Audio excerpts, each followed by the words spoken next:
Alors bonjour à toutes, bonjour à tous, et merci d'être ici présents en grand nombre pour cette table ronde COP22.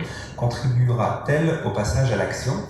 Alors je vous remercie à toutes et à tous d'être présents ici à l'Université Laval, et puis aux personnes qui nous suivent en direct sur Internet. Je souhaiterais d'abord remercier les organisateurs de ce colloque. Tout d'abord, ce colloque et cette présentation est organisée par l'Institut EDS en collaboration avec le ministère des Relations internationales et de la francophonie du Québec, l'Institut de la francophonie pour le développement durable, la chaire de recherche et d'innovation Goldcorp en droit des ressources naturelles et de l'énergie, le Centre de droit international et transnational et la chaire de recherche du Canada en droit de l'environnement de l'Université Laval. Mon nom est Christophe Krolik, je suis professeur en droit à l'Université Laval et titulaire de la chaire de recherche et d'innovation Goldcorp en droit des ressources naturelles. Et ça me fait plaisir d'animer donc cette table ronde. Et nous allons donc commencer sans plus tarder par une présentation de Monsieur Géraud Delassus-Ingeniès. Géraud Delassus est donc docteur en droit de l'Université Laval et Université Paris 1 Panthéon-Sorbonne. Il est chargé de cours à l'Université Laval, il est directeur adjoint de la chaire de recherche et d'innovation Goldcorp en droit des ressources naturelles et de l'énergie. Son expertise porte sur le droit des changements climatiques, le droit de l'environnement, le droit international public.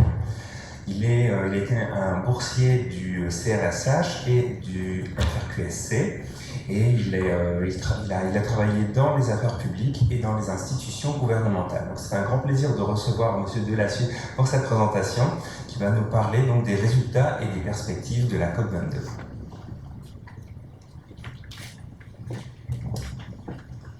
Merci Christophe, bonjour à toutes et à tous. Donc pour débuter cette table ronde, moi je vais essayer de vous présenter dans les grandes lignes ce qui s'est passé lors de la COP22, donc de la 22e conférence des Nations Unies, pardon, 22e conférence des parties à la Convention 4 des Nations Unies sur le changement climatique, à laquelle j'ai eu la chance d'assister. Si je fais ça, c'est bon. Donc je voulais vous présenter un peu les résultats de cette conférence, les enjeux, et maintenant dans quelle direction s'en vont les négociations internationales sur le climat. Alors dès le départ, je vais faire 3 commentaires pour essayer de vous donner une idée générale un peu du contexte de ces négociations. Et le premier commentaire, c'est de vous dire que c'était une COP qui n'avait rien à voir avec la COP 21 qui a eu l'année passée à Paris. La COP 21, c'était vraiment la super COP, la COP de tous les superlatifs, aussi bien par son ampleur que par les enjeux. Alors par son ampleur, parce qu'il y avait 39 000 accréditations qui avaient été délivrées, parce qu'il y avait 150 chefs d'État et de gouvernement qui étaient réunis, et par son enjeu aussi, parce qu'à la COP21, ce qu'on voulait, c'était adopter un traité ou un accord. On avait convenu que c'était à ce moment précis, sur notre calendrier, qu'on allait adopter un texte. À la COP22, on est dans une COP beaucoup plus restreinte, 22 000 à peu près accréditations, entre 50 et 70 chefs d'État, dépendamment du moment du déroulement de la COP, et un enjeu qui n'est pas tout à fait le même. Je reviendrai plus en détail sur les enjeux, mais l'idée, ce n'était pas d'adopter un texte, donc il y avait moins de fébrilité, il y avait moins de suspense, entre guillemets, dans cette COP-là que lors de la COP 21. Mon deuxième commentaire, et c'est un peu la suite du premier commentaire, c'est de dire que cette COP-là, c'était une COP qui était très technique, c'est-à-dire qu'on a discuté de points de négociation très précis, et donc c'était une COP qui était difficile à suivre, même pour des gens qui ont l'habitude de suivre les COP, et c'était aussi difficile à suivre parce qu'il y avait plusieurs choses en négociation, donc on négociait des textes différents, et tout ça fait que c'était assez difficile de suivre le déroulement des travaux. Et puis le troisième élément, c'est que cette COP22, elle était aussi intimement liée à la COP21, ce qui s'est passé à la COP21. Et donc pour bien comprendre la COP22, je pense qu'il faut revenir un peu sur ce qui s'est passé à la COP21. Donc c'est des éléments de contexte, j'imagine, avec lesquels vous êtes probablement familiers, mais qui me semblent importants pour comprendre un peu cette COP22. Donc première chose à dire, lors de la COP21, vous savez, les États ont adopté l'accord de Paris, et cet accord de Paris, on a souvent dit que c'était un accord historique. Alors il y a plusieurs raisons au fait que c'est un accord historique. D'abord, c'est un traité international, et ça peut paraître bizarre, mais c'est que le 3e traité international qu'on a sur le changement climatique. Il y a eu la Convention 4 en 1992, le protocole de Kyoto en 1997, donc ça faisait 17 ans qu'on n'avait pas eu de traité international, et rien que pour ça, c'est un accord historique. Ensuite, c'est un accord historique parce qu'il est rentré en vigueur le 4 novembre 2016, donc un processus de ratification qui a été extrêmement rapide et aujourd'hui, ce traité il a été ratifié par 127 États, enfin 127 parties, pardon, sur un total de 197. Donc on voit qu'il y a un processus de ratification très rapide. Et il faut le souligner parce qu'on sait qu'il y avait une condition particulière, il fallait qu'on ait 55 États qui représentent 55% des émissions de gaz à effet de serre, donc là aussi un élément historique en termes d'entrée en vigueur.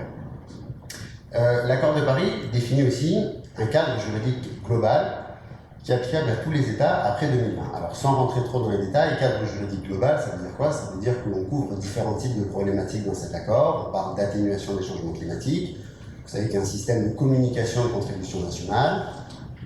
On parle aussi d'adaptation aux effets néfastes des changements climatiques. On parle aussi de financement et de transfert de technologie. On parle aussi de transparence et de suivi de la mise en œuvre. Je pense que M. Harbour reviendra sur cette question-là. Un accord applicable à tous les États parce qu'il y a des nouveaux engagements pour les pays en voie de développement, donc c'est une nouveauté. Et après 2020, ça veut dire que c'est un accord qui s'applique sur le long terme.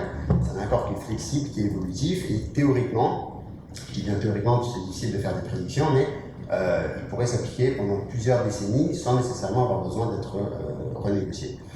Et puis, c'est aussi un accord qui a mis fin à 10 ans d'incertitude dans les négociations climatiques. En fait, ça faisait depuis 2005 qu'on cherchait à avoir une sorte d'accord pour pérenniser la coopération climatique. Et cette période de 10 ans, eh bien, ça a été un moment où on s'est mis à douter de ce processus de coopération onusien. Donc en fait, cet accord de Paris, ultimement, il a créé une dynamique extrêmement positive dans les négociations. Sauf que cet accord de Paris, il a, je ne sais pas si c'est un problème, mais en tout cas une caractéristique, c'est que c'est ce qu'on appelle un accord cadre. Alors ça veut dire qu'il pose les fondements de la coopération, il pose les fondements d'un cadre juridique, mais il ne détaille pas les modalités, le détail du fonctionnement de ce cadre juridique. Et donc, il va falloir adopter des décisions de mise en œuvre pour opérationnaliser les articles de l'accord de Paris. Et le petit souci qu'on a, c'est que ces décisions, elles portent sur des questions très techniques, et aussi elles portent pratiquement sur toutes les dispositions de l'accord de Paris. Donc il y a beaucoup de choses compliquées à négocier. Et ça, les États le savaient au moment d'adopter l'accord de Paris, et donc ils ont adopté une décision de la conférence des parties, qui est la décision 1 CP21, et cette décision, elle prévoit en fait un programme de travail pour dire quel type de décision on va adopter pour mettre en œuvre l'accord de Paris. Et en gros, dans ce programme de travail, on donne le mandat à certains organes subsidiaires de négocier ces décisions, et l'un des organes subsidiaires, c'est le groupe de travail spécial sur l'accord de Paris. Et on a prévu aussi que toutes ces décisions, une fois qu'elles auront été négociées dans ces organes subsidiaires, eh bien, elles vont être adoptées par la CMA1. Alors, qu'est-ce que c'est que la CMA1? Eh bien, c'est l'équivalent de la conférence des parties, mais pour l'accord de Paris. Donc, c'est une structure qui est différente de la COP. C'est en fait le pendant de la COP, mais pour l'accord de Paris. Donc, le but du jeu à Paris, c'était de dire, voilà, quand on aura la CMA1, donc la première réunion de la conférence des parties de l'accord de Paris, on adoptera ce paquet de décisions de mise en œuvre de l'accord de Paris. Donc une fois qu'on a dit ça, je pense qu'on comprend mieux quels étaient les enjeux de cette COP. C'était en fait un double enjeu. Il y avait un enjeu qui était proprement juridique, qui était de dire qu'il faut qu'on commence à avancer dans la mise en œuvre de l'accord de Paris, donc il faut qu'on développe les règlements d'application de cet accord de Paris, il faut qu'on avance dans le programme de travail. Mais il y avait aussi un enjeu qui était politique, qui était de dire, à Paris, il s'est passé quelque chose de grand, il y a eu une mobilisation politique importante, et il faut qu'on démontre que cet esprit de Paris ne s'est pas essoufflé et qu'on est toujours capable, à 180, on était 196 à Paris, maintenant on est 197, à 197, on est capable d'obtenir des consensus, on est capable d'obtenir des avancées. Donc, c'est pour ça que le Maroc a décidé, je pense que c'était assez habile, de dire que cette COP 22, ça allait être la COP de l'action. La COP 21, c'était le temps de l'engagement, on a adopté les règles, des grands engagements, et la COP 22, c'est le temps d'action, c'est le temps où on passe à la phase d'opérationnalisation de ces règles. Alors, il faut comprendre aussi que pour le Maroc, c'était un peu difficile d'être l'hôte d'une COP qui suivait la COP 21, et le Maroc tenait à ce que cette COP ne soit pas une COP banale, il souhaitait quand même montrer que ça allait être une COP importante. Évidemment, on savait bien que ça ne pouvait pas être aussi important que la COP 21, mais en tout cas, cette idée de donner une direction à la COP, ça permet d'avoir une visibilité, et donc c'est pour ça qu'on parle de la COP de l'action.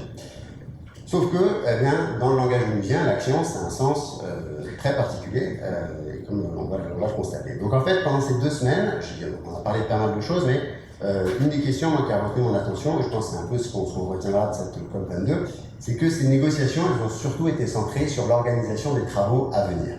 Alors en fait, ce qui s'est passé, c'est que cet accord de Paris, il est peut-être entré en vigueur un peu trop rapidement. Pourquoi? Parce que selon l'article 16 de l'accord de Paris, la CMA 1, elle devait se réunir l'année de l'entrée en vigueur de ce texte en même temps que la COP. Donc on va faire le calcul, l'accord de Paris est entré en vigueur le 4 novembre et la COP 22 s'est ouverte le 7 novembre. Donc techniquement, selon les dispositions de l'accord de Paris, la CMA 1 devait se réunir à Marrakech. Le petit problème, c'est que cette CMA 1, c'est aussi celle qui doit adopter toutes les décisions de mise en œuvre de l'accord de Paris. Et ces décisions de mise en œuvre de l'accord de Paris, évidemment, eh bien, elles étaient loin d'être prêtes lorsqu'on est arrivé à Marrakech. Et donc, on s'est retrouvé avec des questions techniques, des questions d'organisation, de logistique. Par exemple, qu'est-ce qu'on fait avec la CMA 1? Est-ce qu'on la convoque? Est-ce qu'on la suspend immédiatement? Ou est-ce qu'on décide quand même d'en faire une vraie réunion des parties et on adopte des décisions? Et puis, si on adopte des décisions, qu'est-ce qu'on adopte comme décision? Est-ce qu'on fait uniquement des décisions de procédure ou des décisions de forme? Ou est-ce qu'on commence déjà à trancher des questions de fond? Donc, on a eu ce genre de discussion. Autre problème aussi, à qui est-ce qu'on confie la supervision des travaux sur la mise en œuvre de l'accord de Paris? Normalement, ça doit être la COP qui supervise le programme de travail de l'accord de Paris, c'est ce qu'on a décidé à Paris. Sauf que dès lors que la CMA existe et elle est convoquée, c'est un peu difficile de mettre de côté cet organisme-là, dans cette instance-là, alors que sa fonction, c'est justement de mettre en œuvre l'accord de Paris. Donc il y avait cette question, comment est-ce qu'on arrime le rôle de la COP avec celui de la CMA? Et puis enfin, une dernière question qui s'est rajoutée sur une feuille de négociation qui était déjà assez intense, c'est ce qu'on appelle la question, le problème des questions orphelines. En fait, on s'est rendu compte qu'à Paris, on avait dit qu'on devrait adopter des décisions sur certaines questions, mais on ne les a pas incluses dans le programme de travail. Et donc, ce sont des questions orphelines parce qu'aucun organe subsidiaire de tout ce système n'a pour fonction de traiter ces questions-là.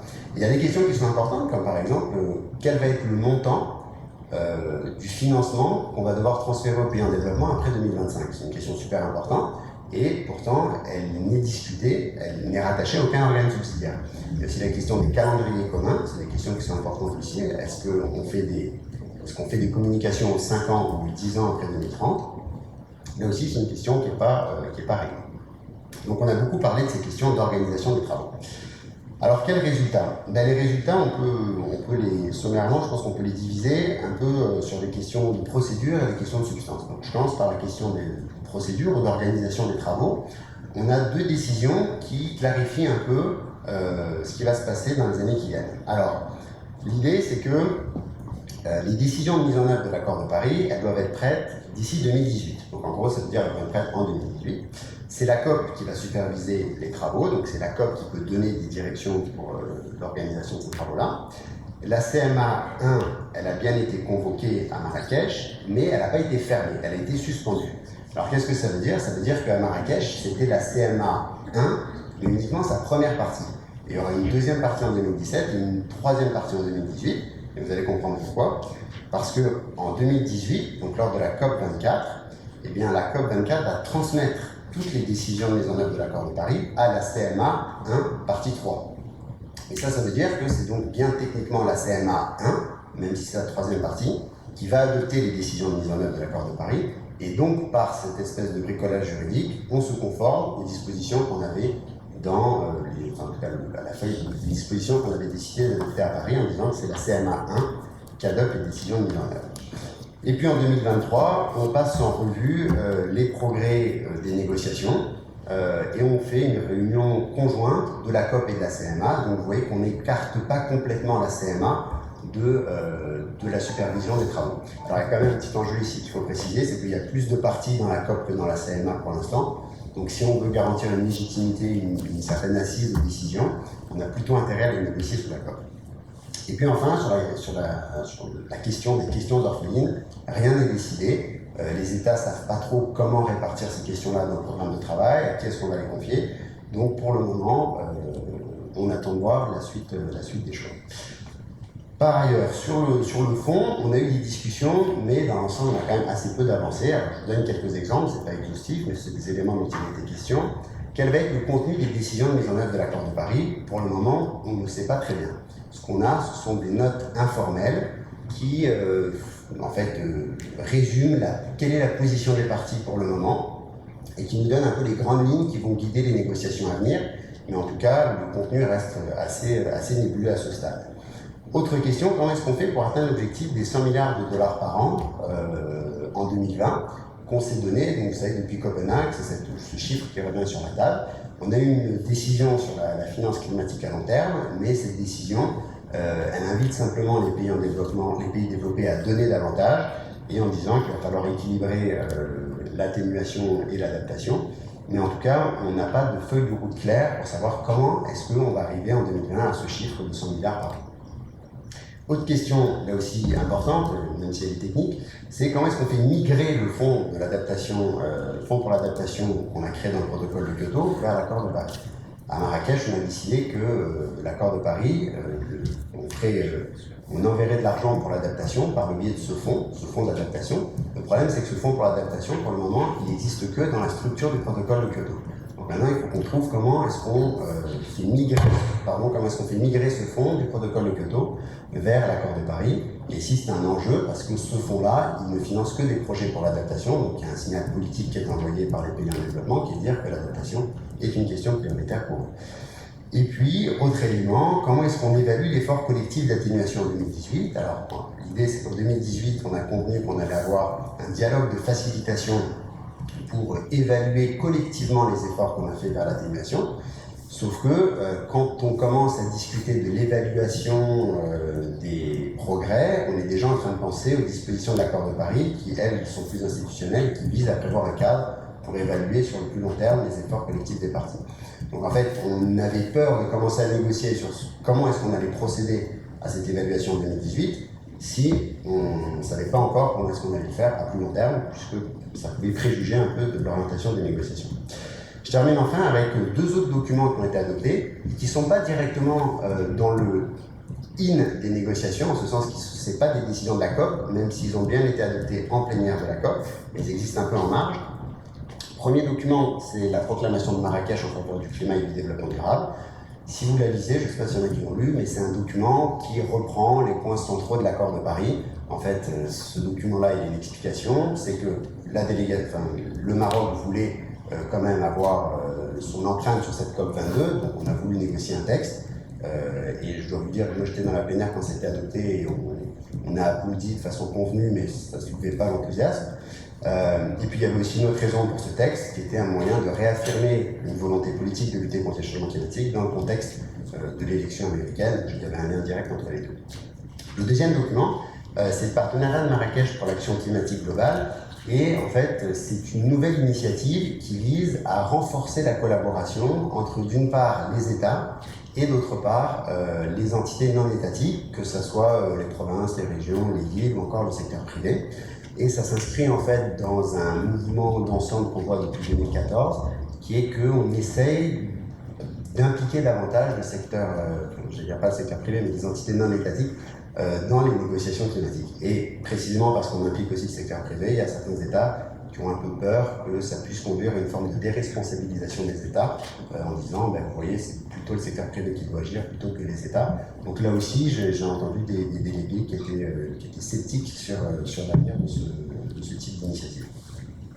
Que retenir de la COP22 finalement? Alors, 4 éléments, moi, que j'ai retenus. D'abord, c'était peut-être pas la COP de l'action, c'était plutôt une COP de la préparation de l'action. On a adopté une feuille de route. On sait que maintenant, tout est un peu bloqué jusqu'à 2018, donc c'est en 2018 qu'on va avoir des avancées substantielles. En même temps, ça marque le début d'un nouveau cycle. On a sécurisé le départ, l'entrée en vigueur et les travaux sur l'accord de Paris. Donc on est dans une nouvelle dynamique qui est celle de la mise en œuvre de l'accord de Paris. Et par ailleurs, je veux dire que l'ambiance a plutôt été bonne. Il n'y a pas eu de scandale majeur, on n'a pas vu de porte se claquer, il n'y a pas eu de déclarations fracassantes. Donc c'est plutôt en ce sens de bon augure pour la suite des négociations. Sauf que, de manière générale, c'est mon deuxième commentaire, c'est que c'est beaucoup trop lent par rapport, et trop déconnecté de la réalité par rapport à ce qu'est la réalité de la crise climatique. Je regardais les chiffres, alors il y a tout un tas de chiffres, mais pour vous donner une idée, dans les 20 prochaines années à ce rythme-là, on aura épuisé nos chances d'atteindre le seuil des 2 degrés d'élévation de température. Et il faut savoir que cette référence à 2 degrés est de plus en plus contestée. Et donc, ça serait plus 1,5 qu'il faudrait viser. Et au rythme actuel, on aurait dépassé cette possibilité-là d'ici 5 ans. Donc, on voit qu'il y a vraiment une urgence et une très grande déconnexion entre cette mécanique onusienne et la réalité des négociations, la réalité de la crise climatique, mais aussi les attentes de la société civile qui sont beaucoup plus fortes que ce que le processus onusien est capable de délivrer.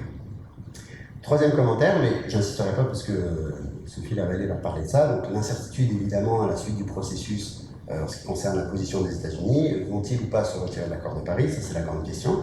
Et s'ils se retirent, quels vont être les leaders et dans quelle mesure est-ce que le processus peut continuer? Et puis dernier point, moi qui retient mon attention, c'est qu'il y a des questions fondamentales qui n'ont pas été réglées. Et parmi ces questions fondamentales, il y en a une qui revient toujours, c'est un peu le leitmotiv de ces négociations, c'est la question de la responsabilité commune et différenciée. On n'a pas fondamentalement réglé le problème. On a eu des belles formules de compromis dans l'accord de Paris, mais quand on va commencer à opérationnaliser, à avoir des discussions techniques, c'est sûr qu'on va avoir des problèmes qui vont ressurgir. Et on le voit déjà parce que l'un, quand on fait des déclarations, par exemple, le principe des responsabilités communes et différenciées tel qu'il est inscrit dans la Convention cadre, ça doit être la base politique et juridique pour négocier le post-2020. C'est sûr que ça fige un peu le processus et ça suscite des réactions négatives. Donc au final, moi j'ai quand même une impression de déjà-vu, cette idée de négociation sur la négociation, on fixe une feuille de route, on a un accord cadre, on va négocier des décisions d'application. C'était la même chose avec le protocole de Kyoto, et en plus maintenant avec la question des États-Unis, on a peut-être une même sorte de configuration que ce qu'on avait avec Kyoto qui s'est mis en place. Donc une impression de circularité des négociations, on tourne peut-être un peu en rond. Mais je me dis que, pour ne pas être trop cynique, que c'est peut-être pas la bonne manière d'approcher les choses, et peut-être finalement que c'est le processus qui est plus important que la destination. Et ce que je veux dire par là, c'est que peu importe finalement ce qu'on négocie, ce qui est important, c'est qu'on négocie, qu'on se réunisse de manière annuelle et qu'on essaye d'avancer. Et pourquoi est-ce que je dis ça? Parce que quand on participe au COP, et on le voit même quand on n'y participe pas, mais il y a tout un tas d'initiatives qui viennent se greffer sur les COP, et il y a tout un tas d'initiatives qui, à mon avis, ne seraient pas possibles si on n'avait pas ce processus de négociation onusien. Donc à mon sens, c'est une sorte de socle, c'est une sorte de tremplin qui permet la concrétisation d'initiatives et donc qui permet de renforcer l'action à d'autres niveaux d'action qui sont à mon avis des vrais niveaux où on peut avoir de l'action.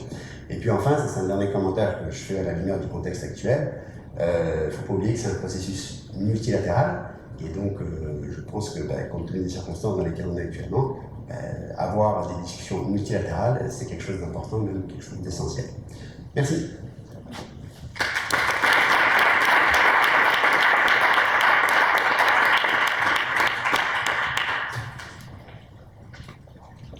Merci beaucoup, Jérôme. Alors, merci pour tes propos vraiment très clairs sur les accords les avancées de la COP22. On voit donc une COP de préparation. Toutes les questions qui touchent à la mise en œuvre vont être fondamentales dans les années à venir. Et c'est donc justement le sujet qui va être étudié par notre prochain conférencier, Maurice Arbour, qui est donc professeur associé à la faculté de droit de l'Université Laval. Le professeur Arbour a enseigné le droit international public général, mais aussi des spécialités qui touchent aux problèmes des investissements étrangers, des océans, de l'environnement. Il est l'auteur de nombreux articles scientifiques et de 2 ouvrages majeurs, le premier en droit international public et le second en droit international de l'environnement, co-rédigé avec la professeure Sophie Lavallée, ici présente. Et ouvrage qui a en 2008 reçu le prix de la Fondation du barreau du Québec. Donc on s'intéresse cette fois-ci à la mise en œuvre et plus précisément aux questions qui touchent à la transparence des accords internationaux.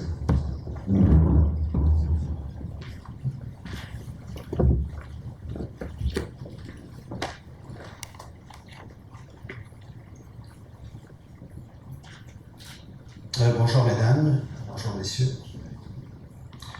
J'aimerais aujourd'hui traiter de la transparence comme substitut échappatoire aux obligations de résultat et à la sanction internationale en cas de non-respect des promesses ou engagements librement consentis. Le titre est long, il fait un peu savant et prétentieux, mais qu'est-ce que ça veut dire? C'est que dans l'accord de Paris, on n'a pas vraiment pas voulu de sanctions internationales. On a demandé aux États, en cas de défaut de respect des obligations souscrites, on a demandé aux États d'être transparents.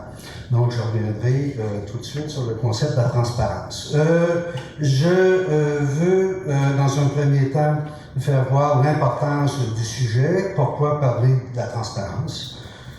Parler des contributions nationales, de leur variété, de l'impact des variétés sur le fonctionnement de la mécanique, la nature de ces contributions-là, promesses ou engagements juridiques, le contrôle du respect des contributions nationales. Les États s'engagent, mais on se pose tous la question, qu'est-ce qui arrive s'ils ne respectent pas leurs promesses, leurs engagements? Puis la réponse, vous la connaissez tout de suite, il n'y arrivera rien. La Terre va continuer à tourner et le pétrole va continuer à couler.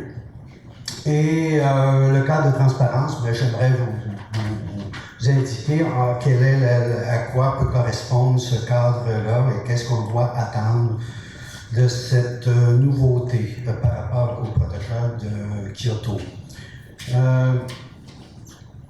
L'accord de Paris, on l'a dit, c'est un accord cadre, donc qui a besoin de beaucoup de réglementation pour voir comment il va fonctionner en pratique. Donc la réglementation, elle devrait nous arriver quelque part vers 2018.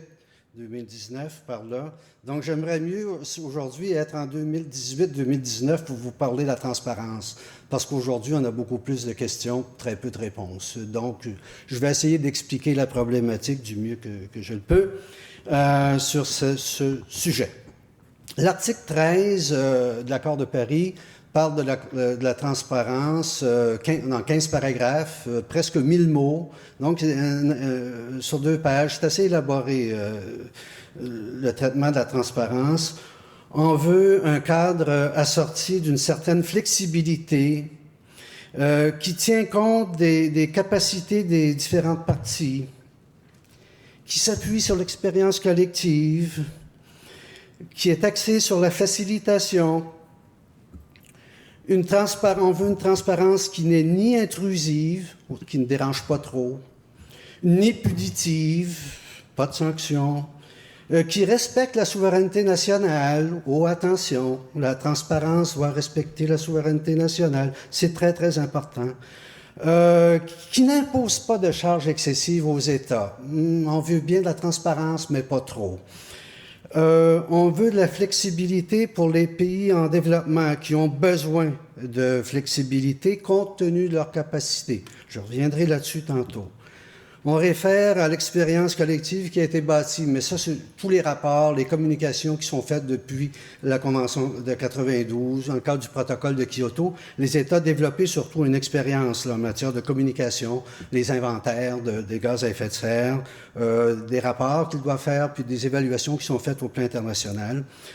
Un cadre de transparence, oui, des mesures donc, qui sont prises par les États et l'appui financier aussi donné et reçu par les États. Il y a des mouvements de capitaux assez importants. Sur le chapitre des changements climatiques, on parlait de 100 milliards tantôt à l'horizon de 2020 par année. Donc, on veut suivre qui donne, qui reçoit et comment ça marche en pratique. Donc, on veut s'assurer de la transparence à ce niveau-là aussi pour éviter des détournements de fonds, de la corruption et du double comptage. Sur le fond, la transparence, ça implique chaque État doit faire des inventaires de ses émissions de gaz à effet de serre. Il doit faire état des progrès accomplis. Il doit surveiller les effets des changements climatiques chez lui, puis des mesures pour s'adapter à ces nouvelles conditions. Puis il doit donner aussi des informations sur l'appui financier, technologique et autres. Il y a des examens techniques des contributions nationales par les experts, des examens sur l'inventaire qui sont faits par les États et sur l'appui financier. Pour les pays en voie de développement, ce sont un examen qui porte sur la facilitation, ça, aider les pays en développement à mieux accomplir leur rôle. Il y a un examen multilatéral aussi. On n'a pas trop d'informations. C'est un échange de vues entre les parties sur la base des rapports qui sont soumis. Ensuite, il y a un mécanisme de facilitation qui est de mise en œuvre. Un autre mécanisme qui a été mis sur pied, on n'en sait pas trop. En 2018, on sera un peu mieux fixé là-dessus, qui doit fonctionner, un mécanisme qui doit fonctionner de manière transparente, non accusatoire. Les États ne seront pas accusés devant ce mécanisme de facilitation et de mise en œuvre de l'article 15. Ça ne sera pas punitif non plus. Donc, on se dit tout bonnement que si un État rate ses objectifs tels que visé dans sa contribution nationale, ça ne sera pas trop grave et la Terre continuera à tourner pareil. Donc, on ne sait pas trop. Ça, c'est le cadre de l'article 13. On n'en sait pas plus et c'est entendu. À Paris, on a décidé qu'une décision, donc un règlement, devait venir plus tard compléter le cadre de l'article 13. Et Marrakech, donc en décembre dernier, devait avancer sur cette voie pour aboutir à un cadre de transparence mieux défini.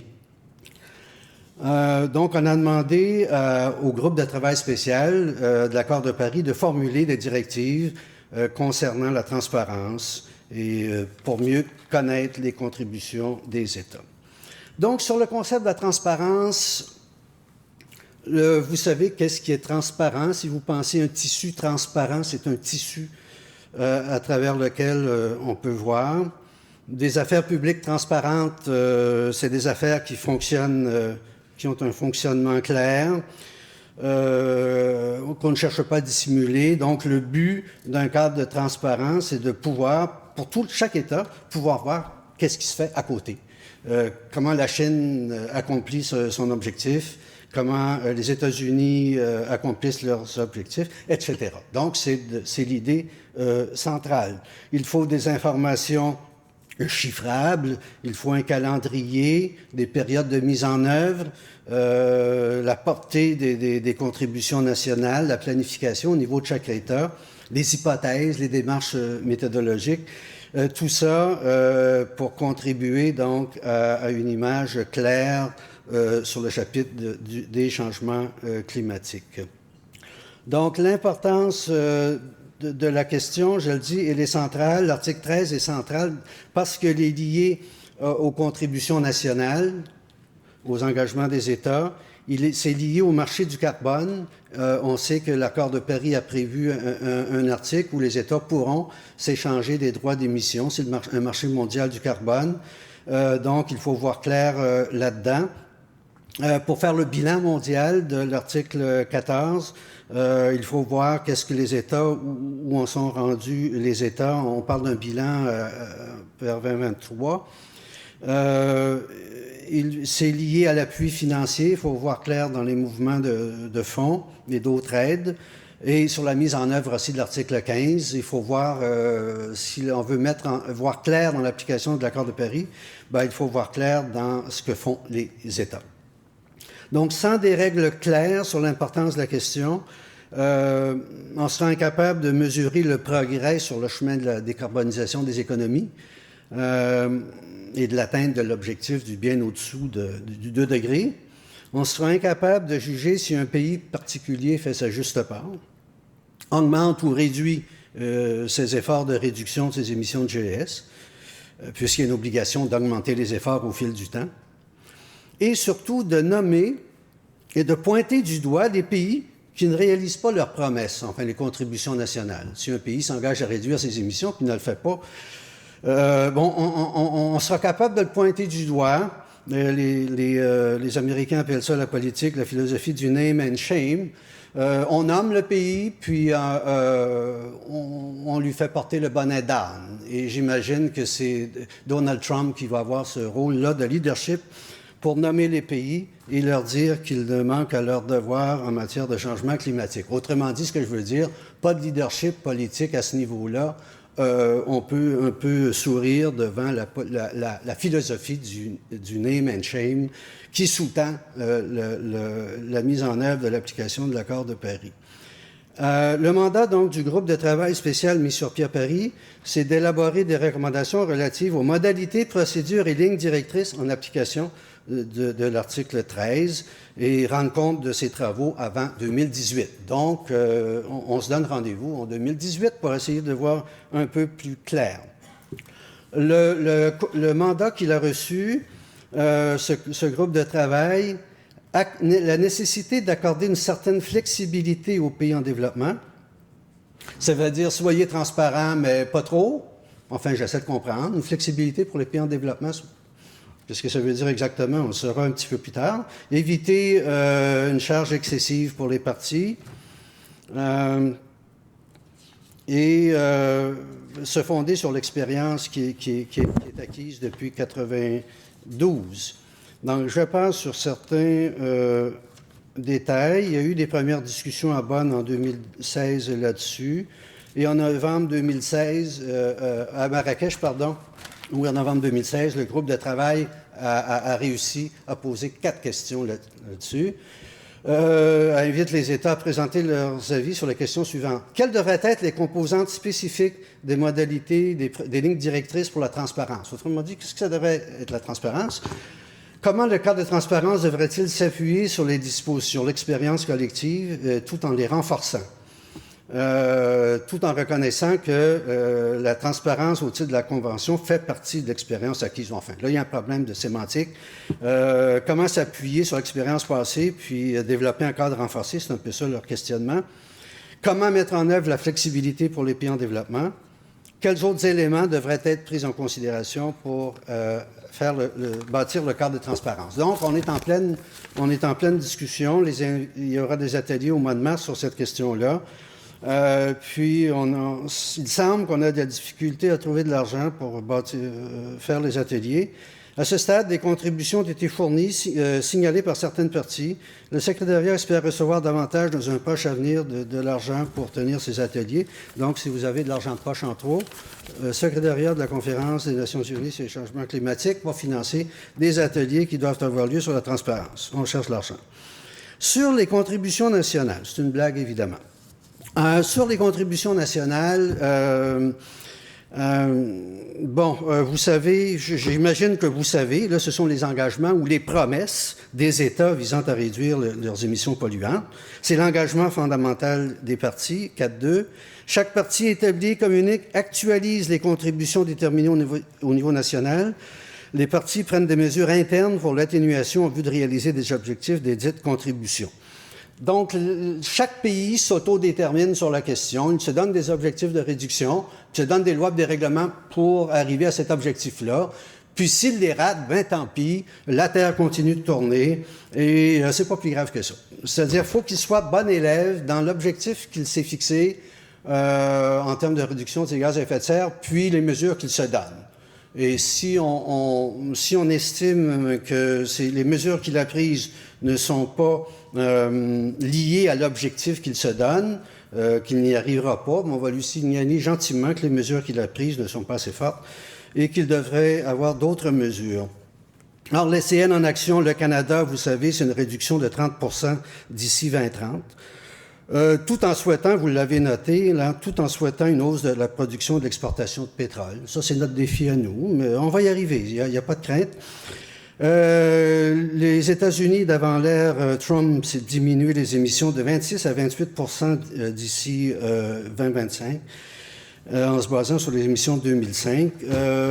La Chine, premier émetteur mondial de gaz à effet de serre, c'est de diminuer arriver à un pic de ses émissions vers 2030 et vise une réduction de ses émissions par unité de PIB comprise entre 60 et 65% d'ici 2030 par rapport au niveau de 2005. C'est un objectif en termes d'intensité des émissions de CO2. L'intensité, ça a été la diminution de l'intensité, ça a été noté par plusieurs pays. C'est un rapport entre les dépenses énergétiques, la consommation énergétique et le produit, le PIB, le produit intérieur brut. L'Inde, c'est la même chose. Donc, il n'y a pas d'objectif chiffré, de diminution chiffrée en termes absolus. Le Maroc, c'est une autre chose. C'est conditionnel, c'est diminuer les gaz à effet de serre. C'est accès à de nouvelles sources de financement. Mais ça, c'est l'accès à de nouvelles sources de financement, c'est presque invariable dans la contribution des pays en voie de développement. Autrement dit, on fera les efforts voulus si on a les appuis financiers et technologiques voulus. Le point que je veux faire ici, c'est important, c'est la variété des contributions nationales. Il n'y a pas un modèle unique. L'accord de Paris ne dit pas « voici comment on doit réduire les gaz à effet de serre ». C'est laissé à la libre appréciation de chaque État. Donc, chaque État y va selon sa bonne volonté. Et on a, par exemple, une réduction en termes absolus, réduction en termes d'intensité carbonique, réduction par tête d'habitant, augmentation de la part des énergies renouvelables, c'en est une autre. Il y en a une extrême variété et je défie toute personne de vouloir faire la synthèse des contributions nationales qu'on connaît à l'heure actuelle. C'est impossible. C'est impossible. Il y a un organisme, le secrétariat de la Convention a essayé de faire cet exercice-là, puis tout ce qu'on fait, on énumère certains types de contributions nationales et sans pouvoir faire une synthèse appropriée. Donc, la variété des contributions nationales, c'est que leur variété va poser des problèmes redoutables pour comparer les contributions nationales entre elles, voir si tel pays respecte son plan national, faire le bilan mondial de 2023, mesurer le progrès au fil des ans, et c'est le cadre de transparence qui doit nous répondre à tout ça. Et ce que je veux noter très rapidement, c'est l'inexpérience des pays en développement face à un système d'inventaire des gaz à effet de serre, de rapports et de vérification internationale. Ils ont commencé à la suite de Cancun, après Copenhague, donc Cancun 2010. Et là, c'est une expérience nouvelle pour eux sur faire l'inventaire des gaz à effet de serre, et rapports et évaluation au plan international. Donc, c'est une trentaine de pays, tout au plus, qui ont cet exercice-là, qui ont cette expérience-là en raison de leur pratique sous le protocole de Kyoto. Alors, le discours dominant actuel sur les contributions nationales, c'est le relèvement du niveau d'ambition collective. Vous l'avez certainement entendu, qu'il faut faire mieux, que les contributions nationales à date ne nous mettent pas sur une trajectoire qui va nous assurer un moins 2 degrés, comme hausse de température, mais bien, il me met sur une trajectoire qui nous envoie vers 3-4 degrés, donc il faut faire mieux. Mais il existe d'autres questions qu'on peut poser lorsqu'on parle des contributions nationales. La première, c'est qu'est-ce qui arrive si un État ne réalise pas son engagement, ne remplit pas sa promesse? Et comment vérifier si un État remplit ou non sa promesse? Le point qu'il faut faire, c'est que les États, sur ce sujet, ont une obligation de moyens et non de résultats. Ils sont obligés de communiquer des objectifs à tous les 5 ans de réduction des gaz à effet de serre, appliquer des mesures nationales, présenter des rapports. Et la réalisation de l'objectif, c'est-à-dire moins 20-30% d'ici 2030, etc., la réalisation de l'objectif, c'est contraignant, je dirais, seulement sur un autre plan que le plan juridique. C'est contraignant peut-être politiquement. Puis là, vous pouvez mesurer tout l'impact si jamais les États-Unis l'impact pour le Canada, si jamais les États-Unis se retirent de l'accord de Paris. Vous voyez, l'impact politique sera absolument nul, à mon humble avis. Les plans nationaux de réduction ne sont pas des engagements juridiques sur le plan international. C'est important. Donc, vous comprenez que si c'est pas juridique, c'est pas contraignant sur le plan international, il y aura pas de sanctions internationales. Donc, les mécanismes d'évaluation qui ont été mis sur pied dans l'accord de Paris, des contributions nationales, c'est l'idée un peu, c'est de mettre une main à l'épaule des partis qui ont un peu de la difficulté, de dire on va vous aider, continuez, vous êtes dans la bonne direction, on vous aime, continuez, lâchez pas. Puis le comité de mise en œuvre, mais là, on ne connaît pas trop la relation là, entre le comité de mise en œuvre d'application puis l'évaluation, l'examen technique qui se fait. Ça viendra, ça, j'imagine, comment vont circuler l'information entre les deux. Mais encore là, c'est non accusatoire, c'est non punitif. On va dire aux États, ben vous faites bien, on va vous coller 1 étoile au lieu de 3, mais continuez, ça va aller bien. Donc, on appelle ça des mécanismes de facilitation et on verra bien en 2018 quelles seront les lignes directrices qui auront été adoptées pour ces mécanismes d'évaluation, d'expertise technique et d'examen multilatéral. Ce que je voudrais mentionner, je termine là-dessus parce qu'on me dit là, que je dépasse le temps, c'est que le cadre de transparence, sur la flexibilité, une flexibilité pour les pays en développement, ben, il y en a beaucoup, des pays en développement, il y en a beaucoup. Donc, qu'est-ce que ça veut dire ça? Moins de rapports, des rapports moins fréquents, moins de détails. Je ne sais pas aujourd'hui qu'est-ce que ça peut impliquer. On le verra dans quelques années. C'est inquiétant un peu parce qu'on se dit pour les pays en développement, là, transparence, pas trop, là. Pas trop. Le voile ne sera pas trop transparent. Bon. Puis à la réflexion, on se dit, c'est pas si grave que ça, parce que si vous prenez les 10 premiers pollueurs au monde, les 10 premiers pollueurs font à peu près 75% des émissions des gaz à effet de serre. Donc, pour les pays en développement, et si vous prenez les 100 les pays les moins pollueurs, les 100 pays les moins pollueurs, je pense qu'ils ne font pas 3% des gaz à effet de serre dans le monde. Donc, les pays en développement, le gros des efforts ne doit pas porter sur les pays les moins avancés, les 50 pays les moins avancés, puis les petits États insulaires là, qui font presque 100 à eux seuls. Le problème, il n'est pas là. Ce ne sont pas ces États-là qui causent le plus de dommages à l'environnement. Donc, il faut concentrer sur les plus gros pollueurs qui sont l'Inde, la Chine, l'Indonésie et quelques autres, l'Iran, parmi les pays dits en développement. Dernier élément, la flexibilité, il ne faut pas trop avoir peur de cet élément-là, à mon avis. Et puis, sur l'appui financier, l'article 13 le dit bien, pour amener la transparence dans les pays en développement, ceux-ci ont besoin d'un appui financier. Donc, il y a eu déjà une initiative de renforcement des capacités. Il faut non seulement un fonctionnaire perdu dans un bureau le vendredi après-midi qui se demande qu'est-ce que je fais avec les gaz à effet de serre. Il faut une équipe, il faut des fonctionnaires, il faut plusieurs équipes pour bâtir une politique, un programme, des plans, des objectifs pour arriver à atténuer ou à diminuer les gaz à effet de serre. Il faut de l'argent.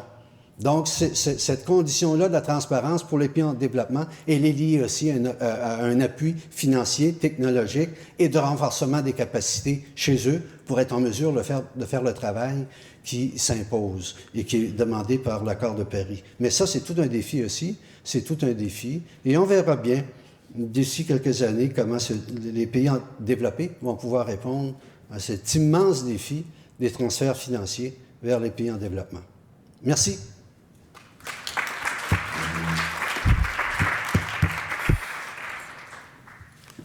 Merci professeur pour la présentation, vraiment riche et intéressante. Donc on voit qu'on a des questions de long terme qui se posent. On sera donc amené à se revoir certainement pour les prochaines COP, mais aussi des questions brûlantes qui se posent vraiment à très court terme sur lesquelles Sophie Lavallée va nous parler. Donc Sophie Lavallée est professeure à la faculté de droit de l'Université Laval. Elle est experte dans le droit de l'environnement, droit de l'aménagement du territoire, de l'urbanisme. Sophie est membre du barreau, elle intervient donc dans ces champs d'expertise et offre aussi son soutien dans des organisations internationales, notamment l'Organisation internationale de la francophonie et le Programme des Nations Unies pour le développement. Et donc Sophie va nous parler des questions relatives à la possibilité pour les États-Unis de dénoncer cet accord de Paris. Merci Sophie.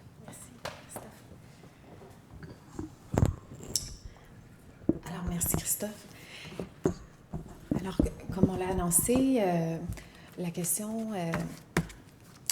sur laquelle maintenant on va se pencher, c'est celle de savoir si Donald Trump peut retirer les États-Unis de l'accord de Paris et quelles sont les conséquences juridiques et politiques, les implications que ça pourrait avoir. Alors, avec mes collègues Géraud et Maurice, on vient de voir que les gouvernements réunis à Marrakech ont tenté de préciser, de commencer à préciser les différents mécanismes de mise en œuvre de l'accord de Paris. Ils ont fixé, comme Géraud l'a expliqué, l'année 2018 comme date limite pour compléter finalement les décisions qui sont nécessaires afin de mettre en œuvre justement cet accord. les pays sont arrivés à Marrakech pleinement motivés, en fait, par l'entrée en vigueur là, rapide et inattendue de l'accord de Paris. Qui a eu lieu, là, comme on l'a dit, l'entrée en vigueur qui a eu lieu le 4 novembre dernier. Mais leur motivation a été quand même substantiellement là, amoindrie 4 jours plus tard par l'élection du candidat républicain Donald Trump, qui avait juré pendant sa campagne électorale d'annuler l'accord de Paris. Par la suite, à la COP22, bien, c'est sûr que ça a alimenté là, les bruits de couloir, les points de presse des médias, comme on l'a vu également. Mais à l'intérieur des salles de négociation, heureusement, les négociations se sont poursuivies là, sans que ça change significativement l'issue des négociations. Comme on en fait état mes collègues, là, finalement, à la COP22, on s'est donné de nouvelles feuilles de route de négociation pour 2018 essentiellement. Donc, ça n'a pas eu de grandes répercussions sur les négociations en tant que telles que cette élection-là. Dans une proclamation d'action de Marrakech du segment de haut niveau, dont Géraud a parlé tout à l'heure également, les parties ont déclaré collectivement que l'élan extraordinaire sur les changements climatiques dans le monde est irréversible. Et des messages similaires ont été envoyés là, un peu partout, là, de façon continue tout au long de la COP22 par les entreprises, les villes, les États et les ONG, d'un peu partout dans le monde, d'Afrique, de Chine, etc., d'Amérique latine, et y compris du secrétaire d'État américain John Kerry. En fait, Donald Trump, on le sait, a été élu le 8 novembre dernier, mais il n'a été intronisé, il n'est entré en fonction que le 20 janvier, de sorte que lors de la COP22, ce sont les négociateurs de l'administration du président Obama qui participaient aux négociations. Et donc, John Kerry, qui est alors secrétaire d'État américain, là, a alors pris la parole pour rassurer les troupes à la COP22 en disant que ne pas agir pour lutter contre le changement climatique ne serait pas seulement un échec politique, mais un échec moral, une trahison qui aurait des conséquences dévastatrices. Et il a rappelé également que le temps jouait contre nous et que 2016 allait être enregistrée comme l'année la plus chaude, là, jamais enregistrée. Mais quand même, à la COP22, sans signal clair sur ce que le président élu Trump allait faire, là, à savoir s'il envisageait ou non, effectivement, là, d'abandonner l'accord de Paris comme il l'avait annoncé pendant sa campagne, il y a quand même eu une certaine ombre sur la COP22.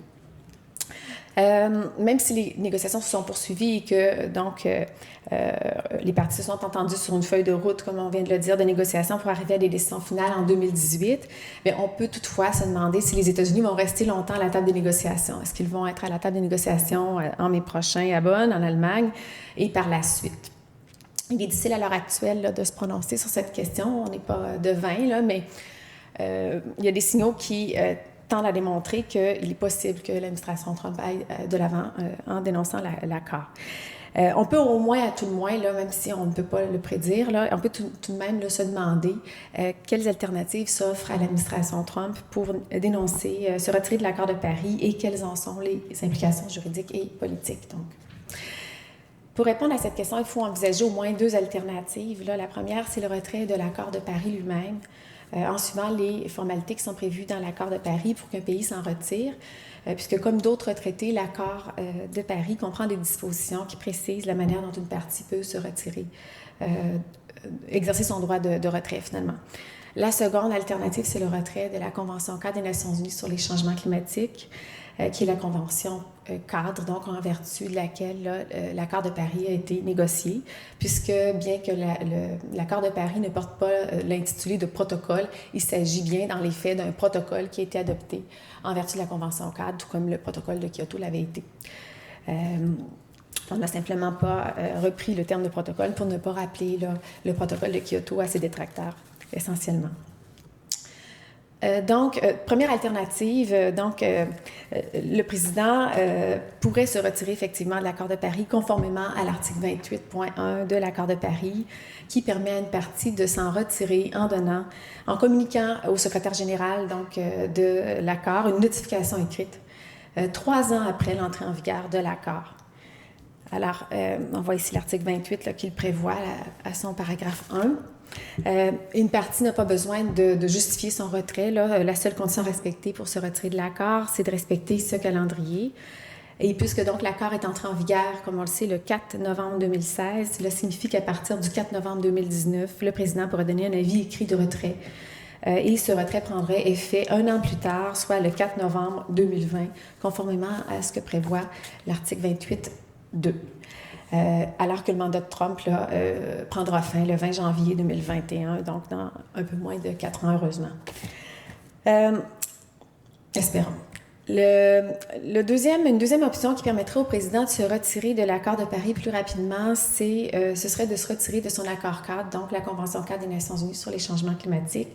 Son article 25.1 permet aux partis, 25.2, pardon, permet aux partis de se retirer en donnant un préavis d'1 an. Bon, comme la Convention cadre est entrée en vigueur en 1994, donc une partie pouvait se retirer 3 ans après son entrée en vigueur, donc ça c'est acquis, mais un avis écrit prendrait effet 1 an plus tard, selon l'article 25.2. Et l'article 28.3 de l'accord de Paris prévoit en outre que toute partie qui se retire de la Convention sera considérée comme s'étant également retirée de l'accord de Paris.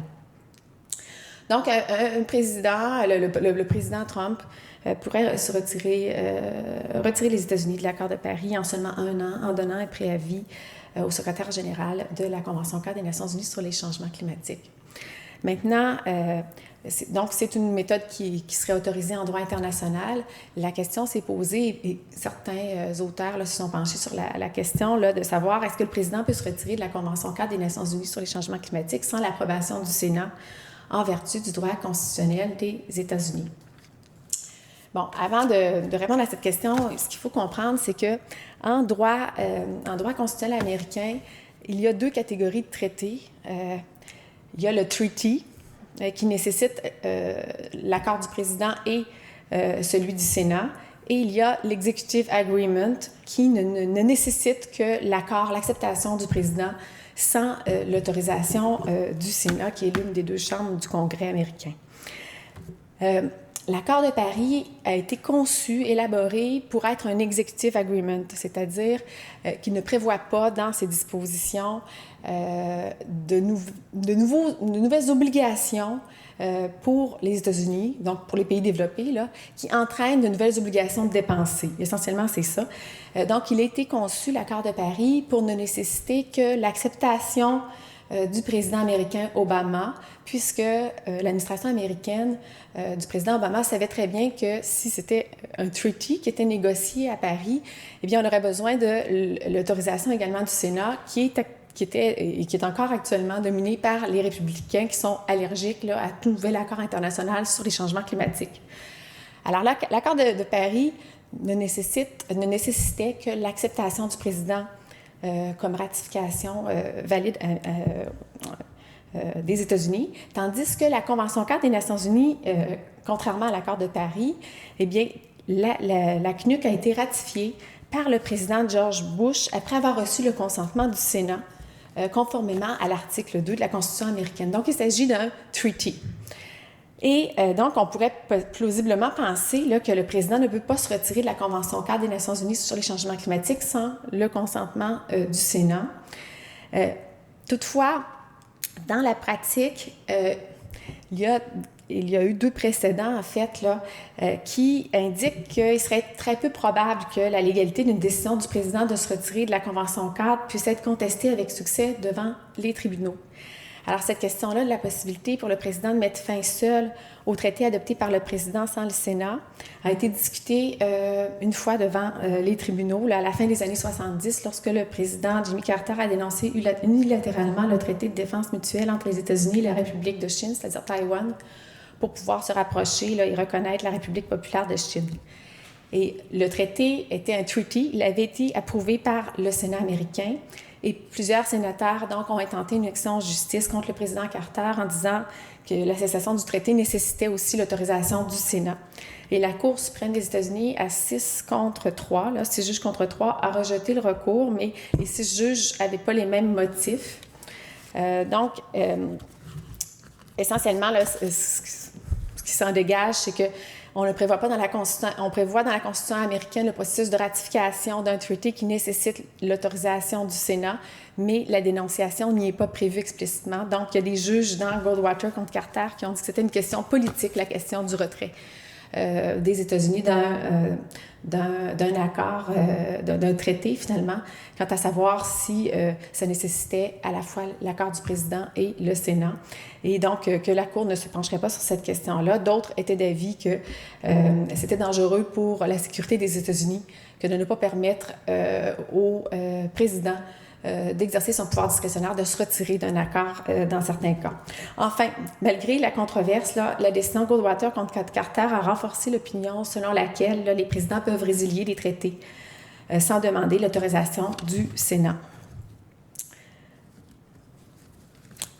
La dénonciation de l'accord, maintenant, en dehors des conditions de l'accord de Paris et de la CNUC. Donc, si le président Trump cherchait à se retirer de l'accord de Paris en ne respectant ni l'article 28.1 de l'accord de Paris, ni l'article 25.1 de la Convention-cadre des Nations unies sur les changements climatiques, simplement, par exemple, en disant que le président Obama n'avait pas l'autorisation de l'accepter seul, qu'il fallait qu'il obtienne l'autorisation du Sénat pour que la ratification de l'accord de Paris soit valide pour les Américains. Une telle décision du président Trump violerait le droit international. Donc, s'il ne respectait pas au moins le préavis d'un an à donner en vertu de la Convention-cadre, puisque le droit international reconnaît qu'un chef d'État a les pleins pouvoirs pour conclure des accords internationaux. Le président Obama les a exercés validement lorsqu'il a accepté l'accord de Paris en novembre dernier. Et le président, même en admettant que le président Obama n'avait pas l'autorité légale de ratifier l'accord de Paris en droit constitutionnel américain, cela n'invaliderait pas l'acceptation des États-Unis de cet accord sur le plan international, puisque l'article 46 de la Convention de Vienne sur le droit des traités prévoit expressément qu'un État ne peut se retirer d'un traité au motif que son acceptation de ce traité violait initialement son droit national.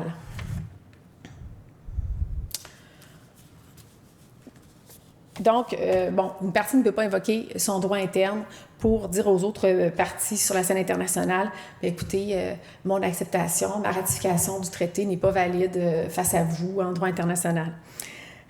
Bien que les États-Unis ne soient pas partis à la Convention de Vienne sur le droit des traités, on sait que la Convention et ses dispositions sont considérées comme reflétant le droit international coutumier et s'appliqueraient donc aux États-Unis, tout comme elles s'appliquent aux autres États. Ainsi, ce qu'il faut conclure sur cette question, c'est que la décision d'un futur président de se retirer de l'accord de Paris en ne respectant ni l'article 28.1 de l'accord de Paris, ni l'article 25.1 de la Convention-cadre ne serait pas reconnue au plan international. Et les États-Unis seraient encore liés par les engagements pris dans le cadre de l'accord de Paris, qui sont des engagements essentiellement procéduraux, de maintenir et de mettre à jour périodiquement une contribution nationale, de rendre compte de leurs émissions et des progrès accomplis selon la logique de transparence que vous a expliqué Maurice Arbord tout à l'heure, et de ces progrès dans la mise en œuvre de sa contribution nationale. Et s'ils ne respectaient pas, si les États-Unis ne font rien pour respecter leurs engagements, leur contribution nationale, on vient de voir avec Maurice Arbour que les États-Unis ne pourront pas se faire taper sur les doigts par le mécanisme de respect de l'accord qui n'a été pensé que dans une logique de facilitation et non pas une logique de sanction. Enfin, deux petites questions, puis j'ai terminé. Si les États-Unis devaient se retirer de l'accord de Paris, quels en seraient les effets sur la poursuite du traité par rapport aux autres États? Pour les autres États, l'entrée en vigueur de l'accord de Paris nécessitait l'adhésion de 55 pays représentant 55 % du total des émissions mondiales de gaz à effet de serre.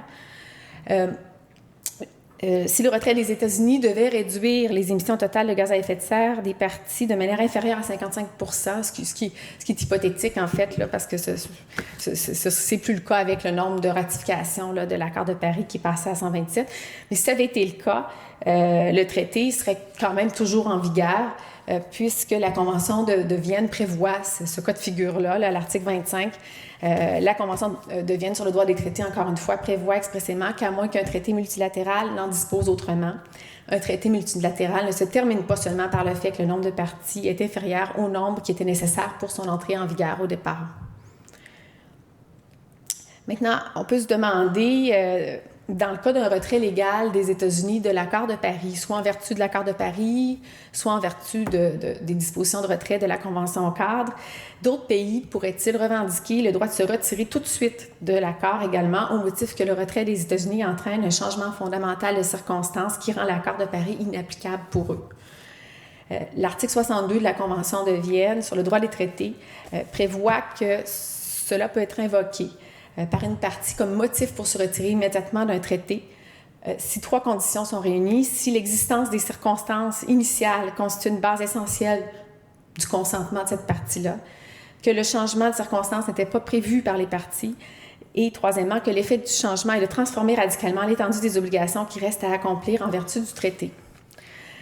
Donc, même si un pays pouvait faire valoir que la ratification des États-Unis constitue une base essentielle de son consentement à adhérer à l'accord de Paris et que le retrait des États-Unis n'était pas prévu, bien, certains auteurs sont d'avis, puis là, ils ne sont pas tous du même avis, là, mais on peut, moi, je penche plutôt là, du côté de l'avis que le retrait des États-Unis, finalement, ne transformerait pas radicalement l'étendue des obligations encore à accomplir pour les autres États, puisque les obligations de l'accord de Paris sont en grande partie procédurales. Par exemple, de préparer, soumettre et maintenir une contribution nationale. Et comme Maurice Arbour l'a rappelé tout à l'heure, bien, il y a même des pays qui ont soumis des contributions nationales là, en réduction d'intensité de leurs émissions et pas en chiffre absolu. Par conséquent, le retrait des États-Unis ne donnerait pas aux autres États une base pour se retirer immédiatement de l'accord. Les autres pays, s'ils voulaient se retirer de l'accord, devraient aussi respecter les dispositions de retrait des accords, de l'accord de Paris ou de la CNUC, le cas échéant. Enfin, au-delà des questions juridiques, toute décision donc, sur l'opportunité de conclure ou de se retirer d'un traité international entraîne des conséquences politiques et diplomatiques. Puis on sait que les États-Unis ont joué un rôle de premier plan dans les négociations de l'accord. Depuis Copenhague, ils ont réussi finalement à sortir le monde entier de la logique du protocole de Kyoto pour entrer dans une nouvelle logique, celle de l'accord de Paris. Les efforts qu'ils ont menés de manière diplomatique avec la Chine notamment, les annonces qu'ils ont fait avec les dirigeants chinois ont contribué à assurer une très large participation à l'accord de Paris. Et d'autres pays qui étaient déçus par les efforts que les États-Unis avaient fait jusqu'à maintenant en matière de lutte contre les changements climatiques, et à raison, avaient salué et applaudi le fait que les États-Unis avaient joué un rôle important dans l'élaboration et la négociation de l'accord de Paris, quoique d'autres disaient le contraire, mais bon. Mais enfin, on sait que l'acceptation de l'accord par le président Obama n'a pratiquement pas suscité d'opposition au Congrès non plus. Et étant donné le soutien international très important autour de l'accord de Paris, compte tenu surtout de l'importance du leadership qu'a joué les États-Unis dans sa conclusion, qu'ont joué les États-Unis dans sa conclusion, le retrait de l'accord aurait probablement des conséquences diplomatiques importantes. Et de nombreux pays, y compris d'importants alliés américains, pourraient condamner fortement la décision des États-Unis de se retirer de l'accord, même si cette décision, on vient de le voir, serait légale en droit international et en droit constitutionnel américain. En tant que plus grand émetteur historique de gaz à effet de serre au monde, les États-Unis seraient considérés comme étant responsables, comme abandonnant leur responsabilité finalement de relever ce défi-là qui est urgent. Et s'éloigner de l'accord de Paris, là, qui est l'une des réalisations multilatérales les plus significatives des dernières décennies, Jérôme l'a rappelé tout à l'heure, là, serait considéré comme un tournant majeur vers l'unilatéralisme, mais ce qui n'a pas l'air de déranger vraiment là, actuellement les États-Unis, on le sait. Les États-Unis risqueraient sérieusement que d'autres pays soient moins enclins à coopérer sur leurs propres priorités. Et si les États-Unis se retiraient de la CNUC, de la Convention cadre, et non pas seulement de l'accord de Paris lui-même, bien, ce serait encore plus condamnable, là, puisque la Convention cadre a été ratifiée à l'époque par les États-Unis avec l'accord unanime du Sénat, et que la Convention cadre, depuis 25 ans, est le socle et le fondement même là, de toute l'action, toute la coopération internationale sur les changements climatiques. Là. Donc, ce serait encore plus condamnable. Et si Donald Trump choisissait de se retirer de l'accord de Paris en empruntant la troisième alternative, soit celle de ne pas respecter le calendrier de retrait de l'accord de Paris ou de la Convention cadre des Nations unies sur les changements climatiques, eh bien, il serait carrément là, en dehors du droit international, là, non respectueux des lois que se donne la communauté internationale et qu'elle se doit de respecter. Mais bon, c'est un dossier à suivre et peut-être qu'on s'en va vers un nouveau décret du même genre que celui qu'on a vu il y a quelques jours. Alors, je vous remercie.